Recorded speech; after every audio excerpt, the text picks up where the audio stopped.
Injustice is on the line for Rebekah Gould. We've gone through every single emotion that we possibly can. It's a case that circled conversations through small Izard County since 2004. Plagued everybody here for a long period of time. Authorities say they've cracked the case wide open. Tonight, a man sleeping in a jail cell in Oregon facing first-degree murder.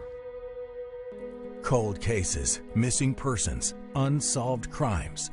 This is A Monday Night Mystery with Mitch McCoy.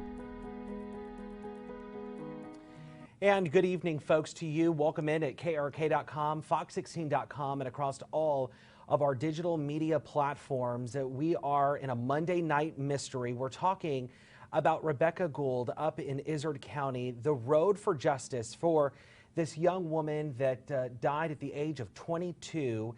And we are streaming live across all of our Facebook platforms. We welcome you in and use the hashtag Monday Night Mystery, where we will have our all-star panel answer your questions, as so many people wonder, what does the road for justice look like in this case in particular? And before we get to that all-star panel, I want to get to WGN America up in Chicago. It is KARK anchor, former KARK anchor, Ashley Ketz. Ashley, it's so good to see you. Tell me first, what's Chicago weather looking like?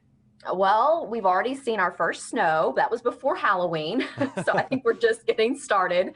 Yeah, it's a balmy, I think, 46 degrees today, Mitch. Wow. Okay, so definitely coat weather, I hope, right? Yes, don't forget the coat up here. So Rebekah Gould, you, and I'm real excited to bring you in here because you went headfirst into this case about 2 years ago, and you were able to really learn so much about Rebekah, meet her father, meet Katherine Townsend, who's going to be on our show later tonight.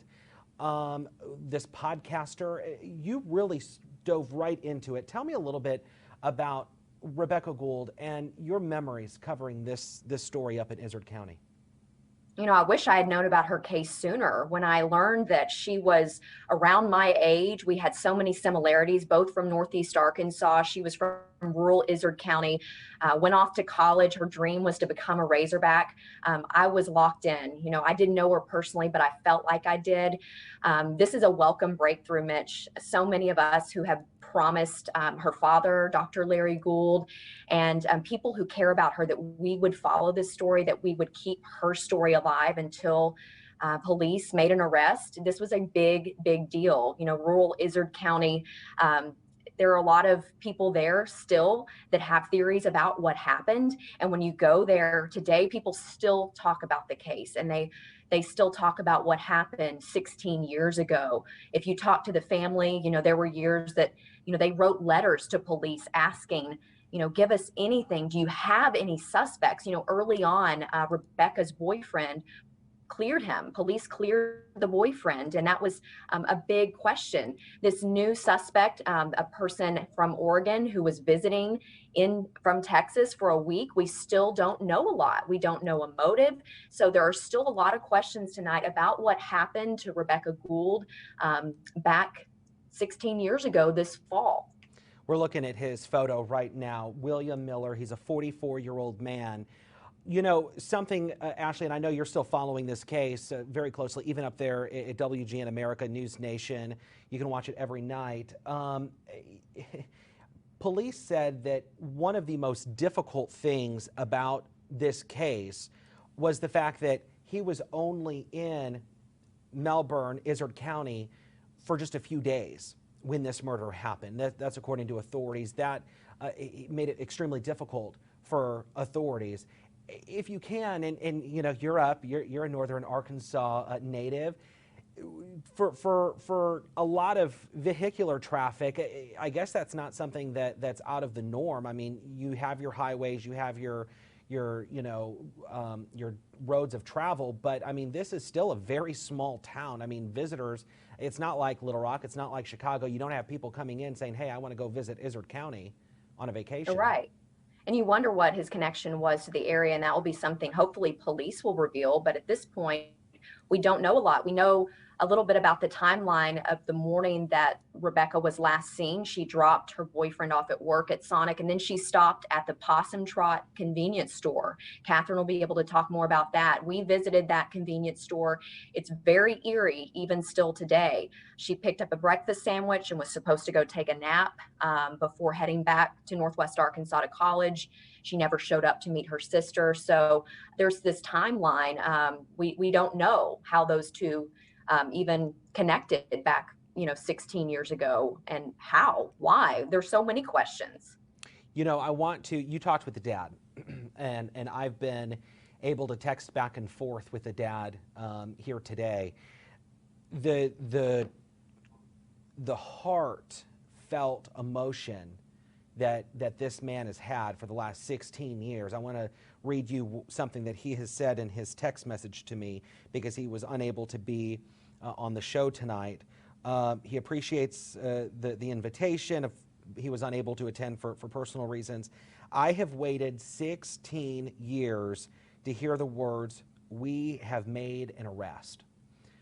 Based off of your interview you did with Dr. Gould 2 years ago, what do you think his first reaction was when he got that phone call from state police, Izard County authorities, just based off of what you know about him? I just think emotional. He gets emotional still when he talks about it. This is his daughter, and she was murdered. And for many years, he has had no information and no answers as to what happened.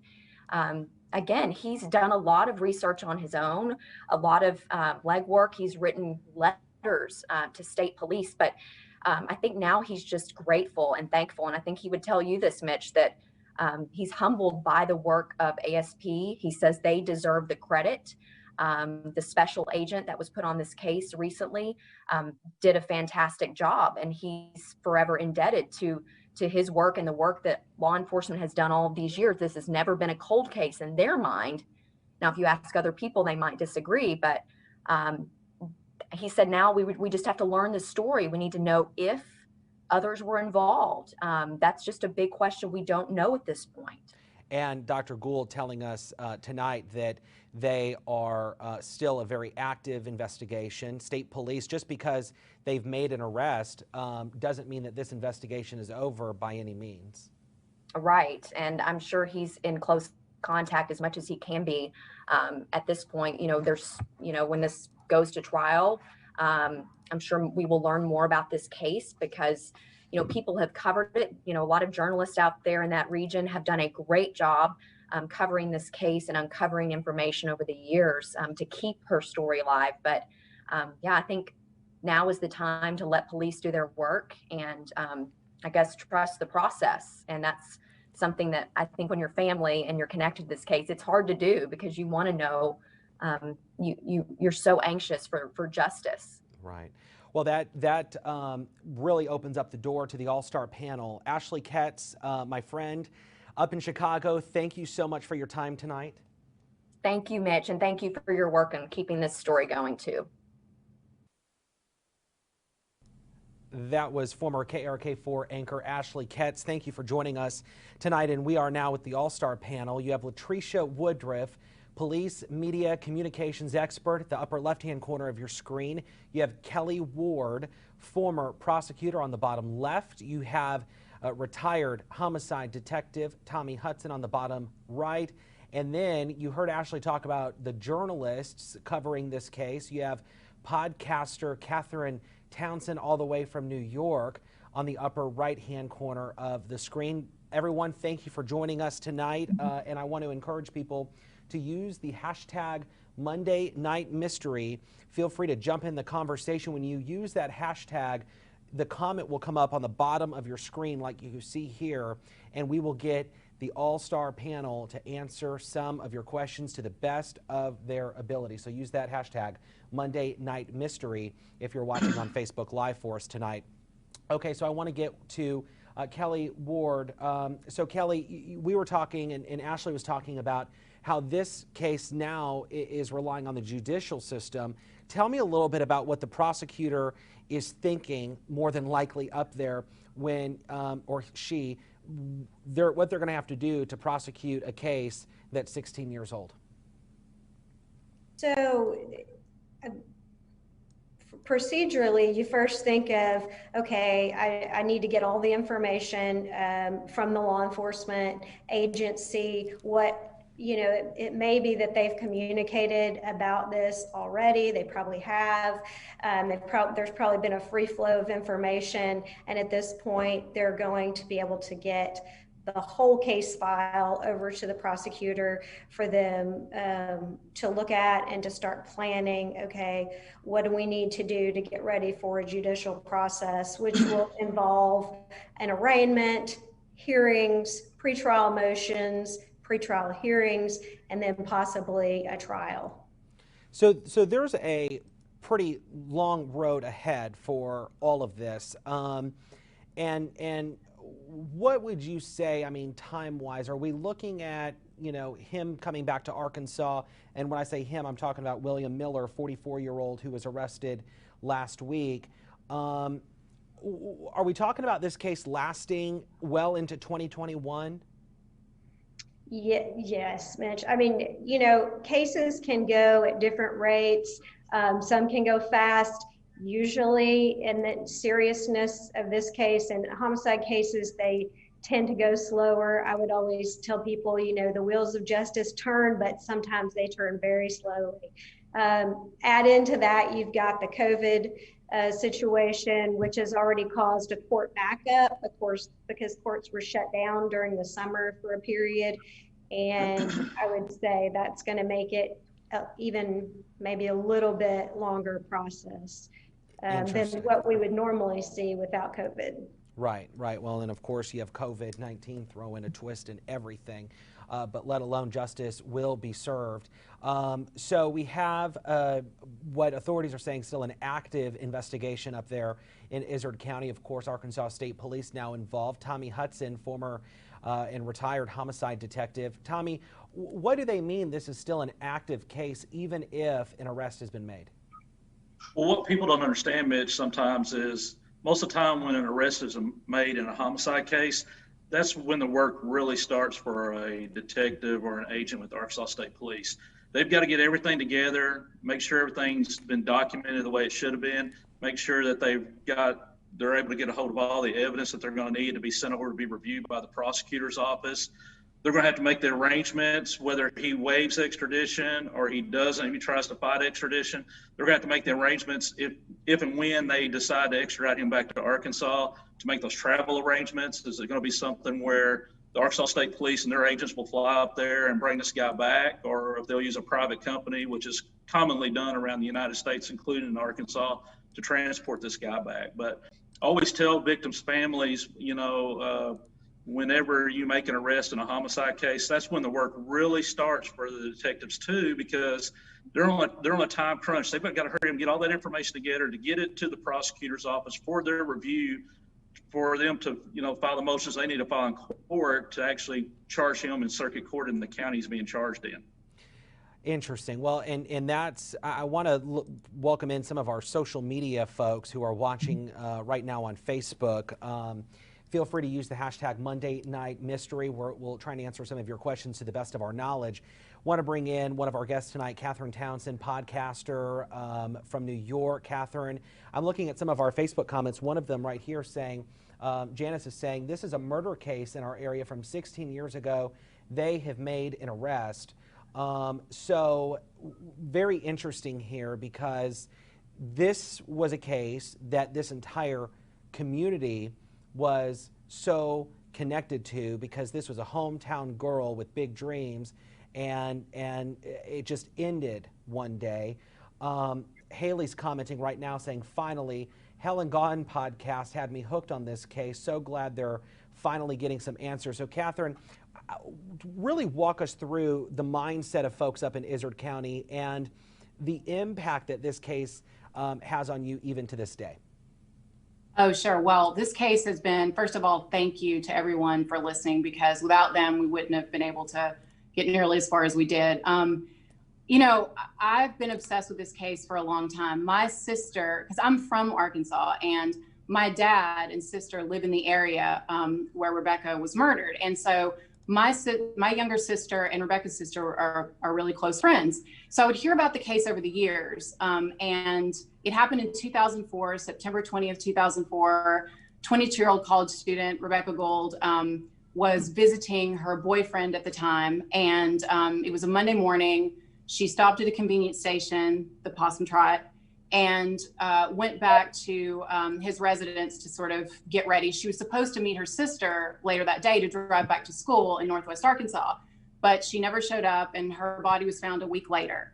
And so ever since then, it's just been everyone in town would have a theory about who could have done it, but yet, and you know, people pull me aside when I said I was working on it, and yet no one could, you know, I'm like, well, why hasn't it been solved if everyone knows who did it?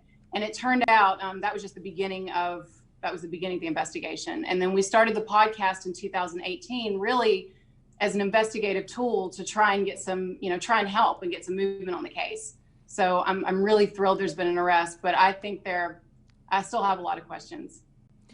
Well, and so many people do, and that's where people like Tommy Hudson come in and try and figure out some of those questions. So I want to get to a Facebook comment here, and Katherine, maybe you can help us out by answering this question. Sure. This question's coming in from Freddie using the hashtag Monday Night Mystery. What is the story? I've not heard of this one. We kind of touched on it at the beginning of the show, but for those who are just tuning in, can you give us a 30-second to a minute synopsis of Rebekah Gould and why this is capturing so many people? Well, yes. I mean, it was 2004. She's a 22-year-old college student. And I think what really captivated people was the fact that, you know, this is a small town. She was staying in Guyon, and it's just sort of not the kind of area where, you know, a lot of this sort of thing happens. And not only that, it was the brutality of it. Also, the crime scene itself was something that was immediately stuck out to us. I don't know how much you want me to get into it, but first of all, I work with law enforcement all the time, and normally I have a really good working relationship with them. And indeed, like the investigator now, Mike McNeil of the Arkansas State Police, I think has done a great job. And I've been communicating with him, and others have too, for quite some time. When I first got to this case, though, I'm not going to lie, I went to the investigator was working on it, and I know that they're going to say that it was, you know, being worked on the whole time. You know, to be honest with you, there was literal dust on the case file when I went in there. And I remember he told me point blank, the investigator at the time, that it was this other person who had done it, and that he wasn't even going to look at anyone else, basically. And, you know, not to waste my time, which annoyed me and made me really determined to try and get some answers. And I think that's also, I think another reason why people are fascinated with it is because you know the people involved. It's everyone in the community. I mean, the people who are being mentioned as potential suspects or people of interest, you run into them at Walmart. It's everywhere you go, and it's really a strange thought that someone that you know, or one of your neighbors, or someone related to one of your neighbors, could have done something like this. And it was you know, it was a brutal murder. So yeah, I'm sorry, I could go on forever, but. Well, and the thing is, you've covered this case for so long, you can, because you know all the ins and outs of it. I'm getting another question here, Lucy, and I'm going to throw her comment up at the bottom there. You see it, hashtag Monday Night Mystery, who was arrested, and that brings us to this guy right here. His name is William Miller. He's 44 years old. He is sitting in a jail cell right now in Oregon, and from what we understand, he was in Melbourne for only a few days when the murder happened, and that is according to police. That is factual information from investigators, right from the sheriff's mouth. We all know that can be complicated, but I want to get to Latricia Woodruff, police media communications expert, on this one, because Latricia, police, law enforcement didn't have the techniques that they have today when it comes to communication about getting a case out there. Back in 2004, Facebook, Twitter, things like that podcasts weren't really a thing in the police world. Can you tell us a little bit about what's changed since then and why communication is so important, especially trying to find a homicide suspect? You're right, Mitch. You're absolutely right. Back then, social media wasn't as big as it is right now, and just about everyone is using social media now. Katherine talked about how it captivated people there in Izard County, but because of social media, it's captivated people all over Arkansas and people all over the world for that matter, because of Katherine's podcast as well. But at this point, all we know is that this person was arrested. So as you would imagine, social media is abuzz right now trying to figure out the particulars of this, because all they've mentioned is that this person was there for a short period of time. So everybody's starting to have their speculations about what happened and who this person could have been.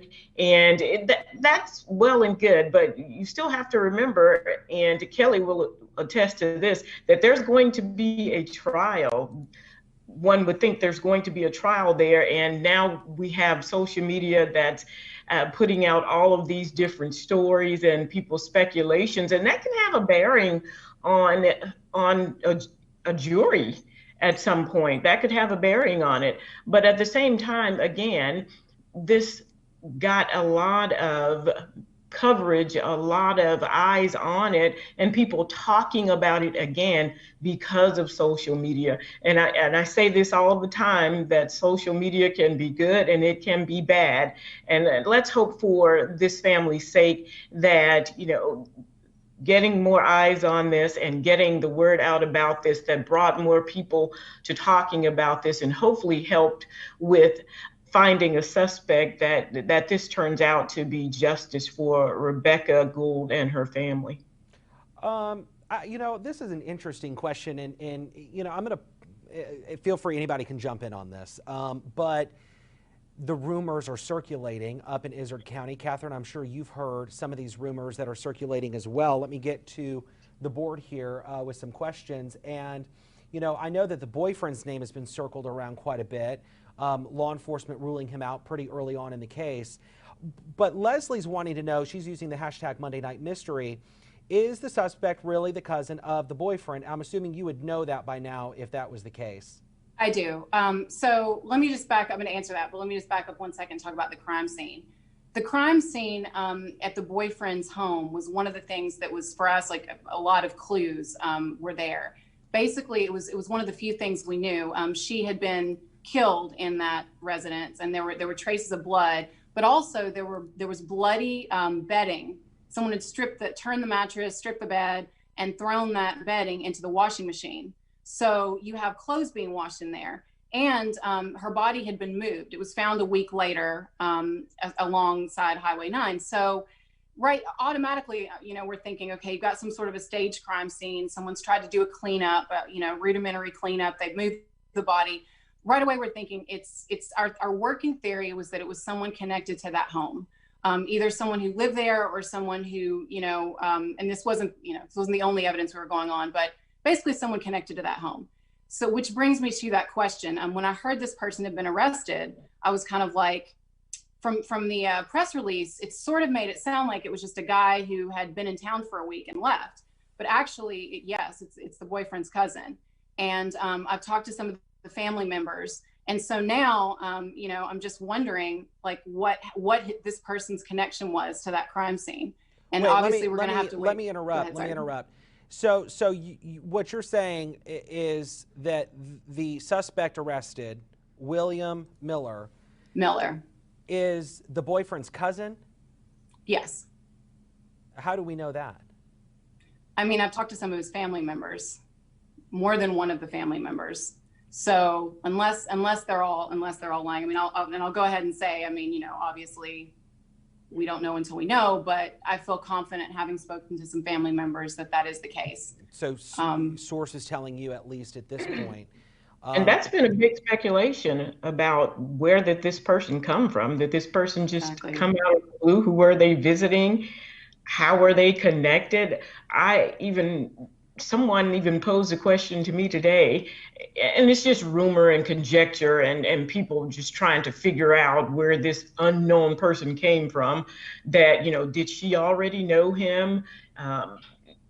they didn't know the age of this person. So again, you know, was she dating him or these things? All of this stuff comes up when you just don't know what's going on, and people start adding things to the story, and sometimes it can get out of hand. But again, that's a piece of information that I wasn't sure of. I'd heard it as well, and again, on social media, things are going around, rumors are going around, so you don't know what is what. Yeah, exactly. And it's really important, by the way, because we heard so many rumors when we were starting on the case, and other journalists that I've worked with too have done such great work. Basically, you hear all these rumors, and you really have to be careful, because a lot of times people will be really convinced that they believe that something's true, but you sort of have to try and source the original rumor. Exactly. And that was part of the challenge of this case. But yeah, I do feel confident just from, I mean, I have spoken to some very credible sources who told me that. And he's been living in the Philippines, apparently for quite some time, and working on oil platforms. And I actually, crazy, I talked to him during the podcast. I found out, I went back and checked my notes, and he called and gave us an anonymous tip. So okay, I got to interrupt again, because Katherine, you're throwing out bombshell after bombshell, and you have Tommy practically flipping over in his chair. So I just figured that out tonight. So you're telling me that you interviewed William Miller, 44 years old, in Oregon tonight, facing first-degree murder? I talked to a person who said that their name was William Miller when I was doing the podcast. And at the time, this was one of many people who were calling and giving us tips. We got over 100. So we got a lot of people calling in, and basically some people, there were sort of three theories, if you will, general theories. There were lots of them. One was that it had been a group of girls. It had been some kind of girl fight gone wrong. One was that it had been someone connected to her boyfriend. And the other was that it had been kind of these bad characters who did drugs, who sort of lived in Mountain View. So those were it was like the town bad boy. So it was kind of those three theories. And this basically, so the person saying that their name was William called and said that that he'd heard something at work about this group of people. So it was like something that we'd heard a few times. It was third-hand information. It wasn't deemed particularly important at the time. It freaks me out now, because I'm a member of an online group that's been investigating the case, and he's been commenting in there too. So it's really creepy. It's really creepy. And I was staying at my grandmother's cabin at the time, and thinking about that is crazy to think that. But okay, moving to Tommy Hudson, retired homicide detective. Tommy, if I was a detective, I'd probably want my hands on that tape or that tip. I'd be working on a subpoena right now. Yeah.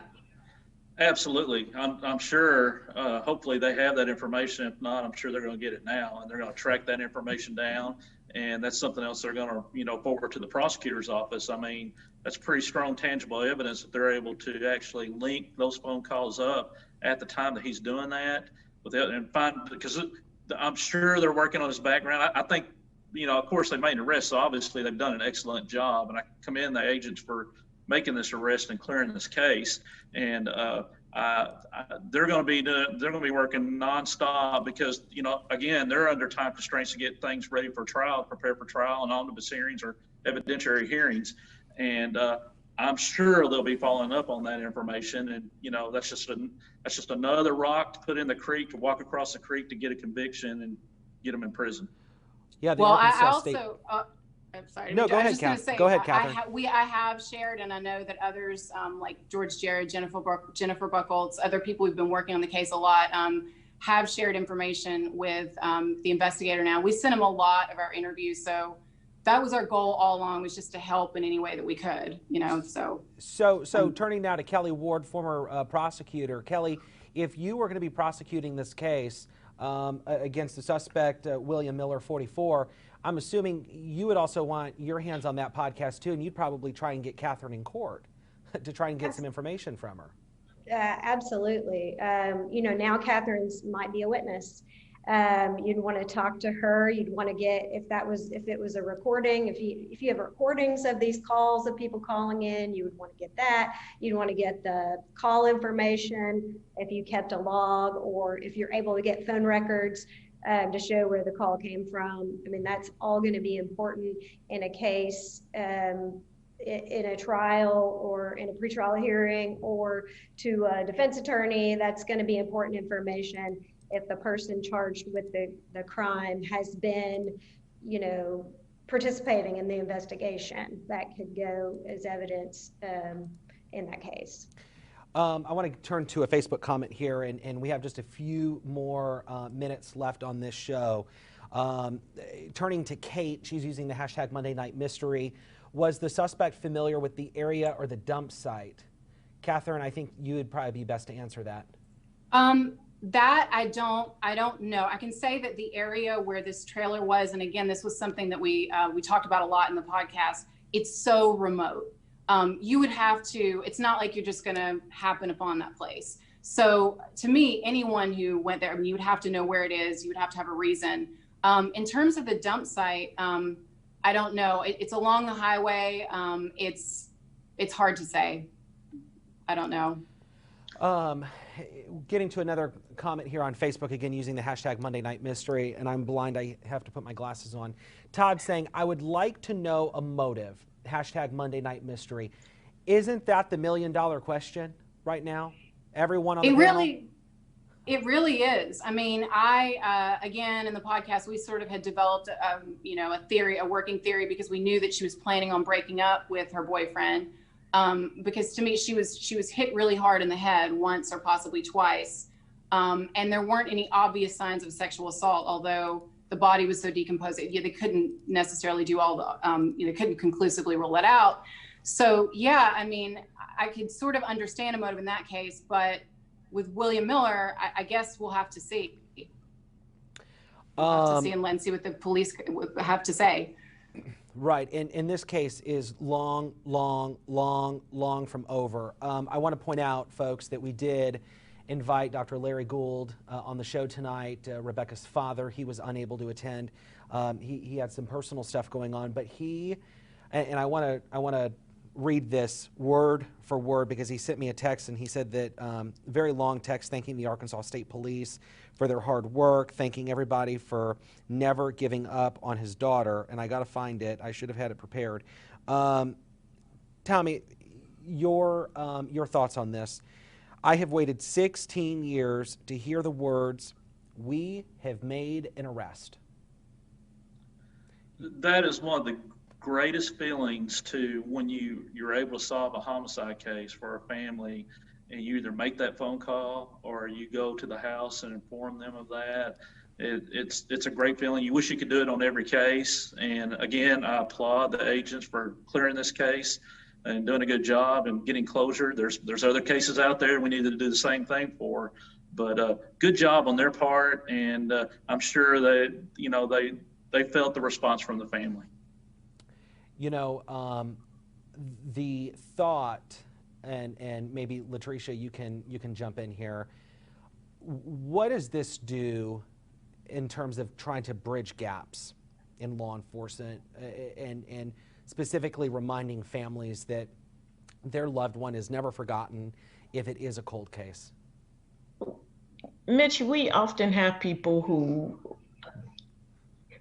want their loved one's case to be solved very quickly. Who doesn't? Because you've lost someone and you want to know that police care about that case and that they're working on that case. But we also have to realize that sometimes it takes this long. No one wants to go through it, but it happens. But at the same time, just like these law enforcement officers, we're working on these cases. You may not hear from us every day. You may not hear from us that year, but that doesn't mean that these cases are not important and that they're not being worked on. And this is proof positive that that is happening, not just in that police department, but in police departments all over. These officers, these detectives, they want to solve these cases. They want to give families some measure of justice and to put those responsible behind bars. And they don't give up. They don't give up. They have to go on to other cases, but that doesn't mean that they're not still working on this one. It just may not be as public as it has been for those number of years, but they're still working on them. They're still working on them. And I just want families to know that they're not forgotten. Their loved ones are not forgotten, that these police officers do really care about that. If you're just joining us tonight, you're on Monday Night Mystery using the hashtag Monday Night Mystery. We're trying to answer your questions. We do have to wrap up here in a minute. I want to tell you that we're talking about Rebekah Gould. She was 22 years old when she disappeared in September of 2004. Her body was found on Highway 9 near the city of Melbourne, that's in Izard County. And we know that the suspect has been arrested according to the Arkansas State Police and the Izard County Sheriff's Office. William Miller, he's 44. He is in jail right now in Oregon, Lane County, Oregon specifically. He made an appearance last week and he is fighting to come back. He doesn't want to come back. And so now the authorities are trying to get a governor's warrant. We know that Arkansas State Police ID'd him as a suspect several months ago. Apparently he was overseas and they were just waiting for him to come stateside. And as soon as he touched down in the United States, he had a welcome committee. Authorities were there to arrest him. So he is now facing a first-degree murder charge in this case, and we are told that authorities are trying to get him back now to the state of Arkansas, specifically in Izard County. Got to wrap up at 7:36 right now. Final thoughts, Latricia, on this case? It's just going to be very interesting to see this case unfold and just how this person was connected to Rebekah Gould. I think all eyes are on this right now.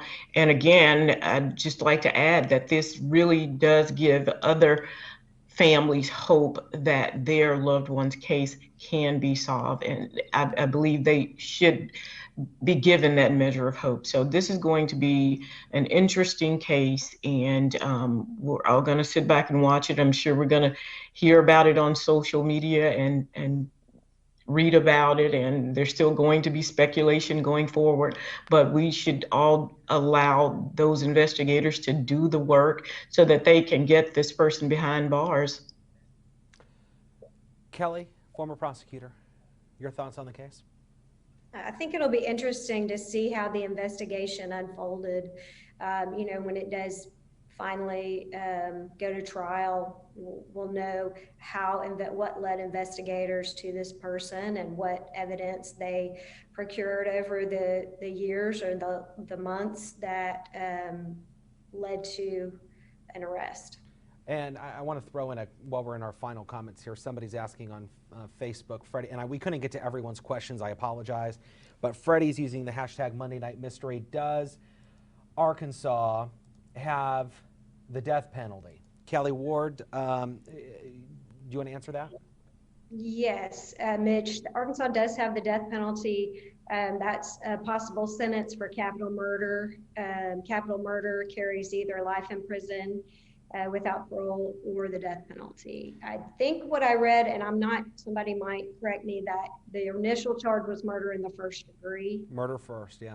Okay, so that is, so the sentencing possibilities for murder in the first degree are 10 to 40 years in prison or life in prison is also an option under the sentencing guidelines. So if he's facing first degree murder, the death penalty is off the table. They cannot use the death penalty as a sentencing option. That's correct. If his charge, the formal charge is murder in the first degree, which we don't have a formal charge yet, that will be done by the prosecuting attorney. If they decide to formally charge murder in the first degree, in any case, the sentencing range is the 10 to 40 or life, and the death penalty is not an option. Gotcha. And the case is still being investigated, so that charge could change, right, Kelly? The charge could always change anytime, from the arrest to the formal charging, the filing of a felony information. They're not bound by what the arrest warrant says.